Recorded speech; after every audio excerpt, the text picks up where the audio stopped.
السلام عليكم. نشر أندرو قبل قليل فيديو على تويتر بعنوان كيف يقنعونك ببيع روحك، لكن قبل ذلك لنحكي ماذا حدث. في الأمس غرد أندرو تغريدة على تويتر يقول فيها إن إسرائيل عرضت عليه المال لشراء روحه ولتغيير رأيه عما يحدث في غزة، ولكنه رفض. رد عليه الكلب الصهيوني جوردن بيترسون: أنت تزداد سوءا بعد سوء. دافع عن أندرو ملاكم الMMA السابق جيك شيلدز: أنت غاضب يا بيترسون لأنك وافقت وبعت روحك لإسرائيل. أندرو علق بعد ذلك: يغضبون بشدة عندما ترفض المال، لا يستطيعون استيعاب لماذا ترفض المال بسبب شيء سخيف مثل الأخلاق. وهنا نأتي للفيديو: كيف تقنعك الماتريكس ببيع روحك للشيطان. I'm going to explain how the sell your soul process works, and then you can apply it to the people you see who are famous to decide whose soul has been sold and who still owns their integrity and sovereignty. So basically, it's very difficult to become rich and famous in the world today without being gatekept. If you're on a sports team, you're gatekept by your sports team. If you say something you're not supposed to say, you're off the team. If you're in Hollywood and you say something you're not supposed to say, you're not in movies anymore. If you're on YouTube and you say something you're not supposed to say, they kick you off of YouTube. So you have these gatekeepers, and these gatekeepers basically offer you fame in return for not having certain opinions on certain subjects or not mentioning certain subjects at all.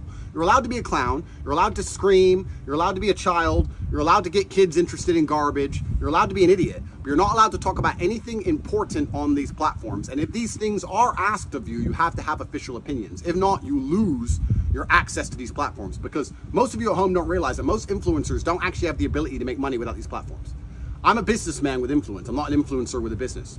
Therefore, I can be canceled and I'm still financially free. The average person who needs their YouTube, without their YouTube, nobody gives a shit about them. When Don Lemon was taken off CNN, nobody gives a shit about him. If a big YouTuber gets canceled, nobody gives a shit about them. If you lose your gaming contract with Kick or Twitch or whoever, nobody gives a shit about you. You don't have actual influence. And this has been proven endless times. So it's very difficult for these people to lose these platforms, because now they need to get a fucking job, which we all know they're not going to do. So they sell their soul in return for money, and the only reason they're famous is because they're propagated and pushed to the front by these platforms in the first place. Because standalone, they don't have any genuine pull or influence because they're not that interesting.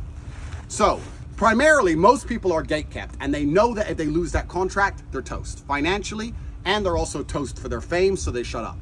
If you are well known without being gatekept, and there are a few people who have done it, who've become monumentally famous and well known without having a gatekeeper of any kind, without having a sports team or a manager or a producer or a platform or one of these things that promotes their fame.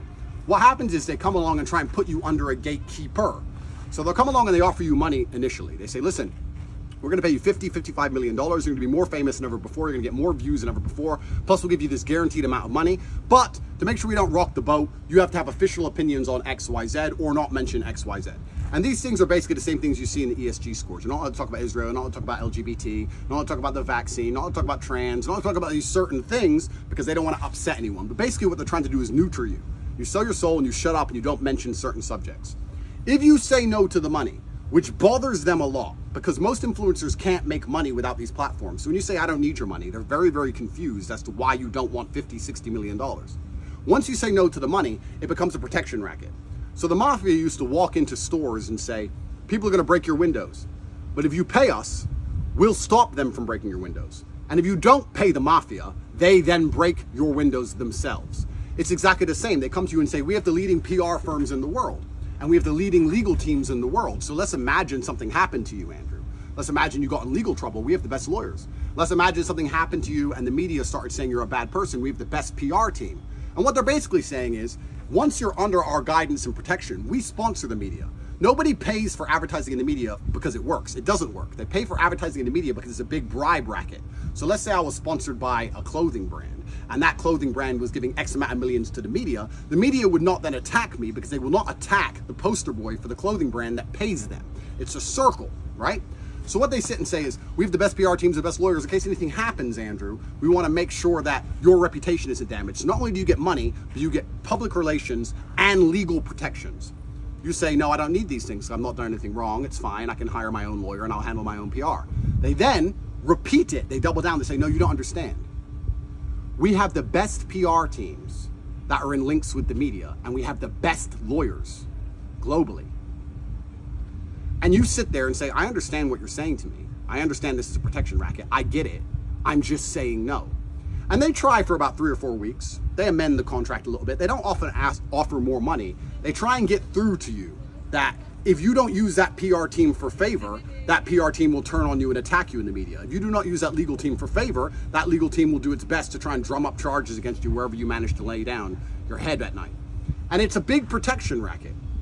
Once they understand that you're not afraid of them and you've declined the money, you've declined the PR, you've declined the legal assistance, that's when trouble starts to appear. That's when the mainstream media starts to attack you in perfect synchronicity.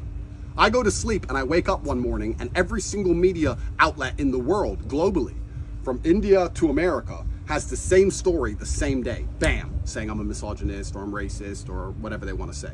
They've been attacking me every single day for 3 years. When I still had Instagram, I went to sleep one day and I woke up and the next day 450 large LGBT accounts accused me of being homophobic overnight. They accused me of being homophobic overnight and attacked me at once, in sync. And they do this to drum up public opinion because the public are stupid, and if they see enough accounts say something about somebody, they all jump in on it. So it's a very simple protection racket. Most people never become famous without already being part of the racket. If you become famous without being part of the racket, they try and convince you with money. If money doesn't work, they then try and explain to you that they control public relations and they also have huge legal influence in most countries around the world, because anybody who doesn't understand the law understands that it's subjective. And if you're watching this at home, you are guilty of something if they want to find you guilty. And they try and explain to you that you're going to need this protection. You're too famous and you're too well known to be going through life without the kind of friends that can be afforded from a contract like this. If you decline that also and make it clear that your sanity is not for sale, your troubles begin.